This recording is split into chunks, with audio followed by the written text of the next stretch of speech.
മഹാനായ റസൂൽ കരീം സല്ലല്ലാഹു അലൈഹി വസല്ലമ ബൈത്തുൽ അർക്കമിൽ വെച്ച് രഹസ്യ പ്രബോധനം നടത്തിക്കൊണ്ടിരിക്കുമ്പോൾ അള്ളാഹുവിന്റെ കൽപ്പന വന്നു പരിശുദ്ധ ഖുർആൻ പരസ്യപ്പെടുത്താൻ.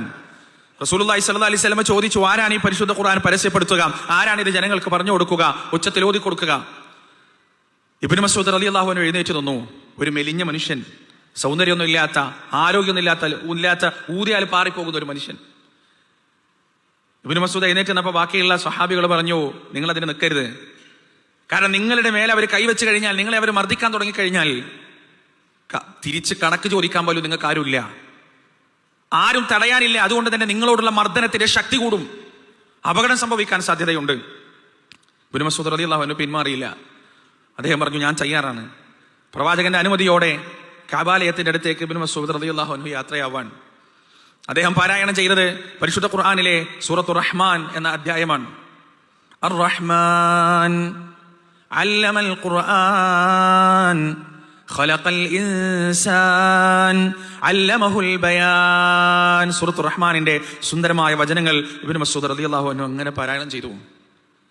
കഅബാലയം സ്തബ്ധമായി. അവിടെ ഉണ്ടായിരുന്ന പച്ചയായ മുശ്രിക്കുകൾ പോലും ആ വചനങ്ങളിലേക്ക് കാതുകൂർപ്പിച്ച് ശ്രദ്ധിക്കാൻ തുടങ്ങി.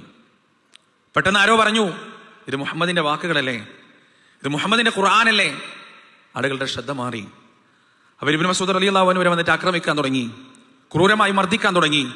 ശരീരത്തിലേക്ക് വന്നു വീഴുന്ന ശക്തമായ ഇടിയുടെയും തൊഴിയുടെയും ഇടയിലും അദ്ദേഹം പാരായണം ചെയ്തുകൊണ്ടേയിരുന്നു. ഫബിഅയ്യി ആലാഇ റബ്ബികുമാ തുകദ്ദിബാൻ, ഫബിഅയ്യി ആലാഇ റബ്ബികുമാ തുകദ്ദിബാൻ എന്ന അല്ലാഹുവിന്റെ ആവർത്തിച്ചുള്ള നിങ്ങളുടെ രണ്ട് വിഭാഗങ്ങളുടെയും റബ്ബിന്റെ ഏതേത് അനുഗ്രഹത്തെയാണ് നിങ്ങൾ നിഷേധിക്കുക എന്ന ആ വചനങ്ങൾ ആവർത്തിച്ചു വരുന്ന സൂറത്തുർ റഹ്മാനിന്റെ വരികൾ ഇബ്നു മസ്ഊദ് റളിയല്ലാഹു അൻഹു ആവർത്തിച്ച് പാരായണം ചെയ്തുകൊണ്ടേയിരുന്നു. ആരോഗ്യമോ കുടുംബത്തിന്റെ പിൻബലമോ ഉണ്ടായിട്ടില്ല പ്രിയപ്പെട്ടവരെ. ഈ ഒരു സന്ദേശം എന്റെ സഹജീവികൾക്ക് എത്തിച്ചു കൊടുക്കണമെന്ന ഹൃദയത്തിന്റെ ഉള്ളിലുള്ള അതിതീവ്രമായ ആഗ്രഹത്തിൽ നിന്ന് പുറത്തേക്ക് വരുന്നതാണ് ഇബ്നു മസ്ഊദ് റളിയല്ലാഹു അൻഹുവിന്റെ ആ ധൈര്യവും സ്ഥൈര്യവും ധീരതയും. അതാണ് എന്റെ പ്രിയപ്പെട്ടവരെ നമുക്കുണ്ടാകേണ്ടത്.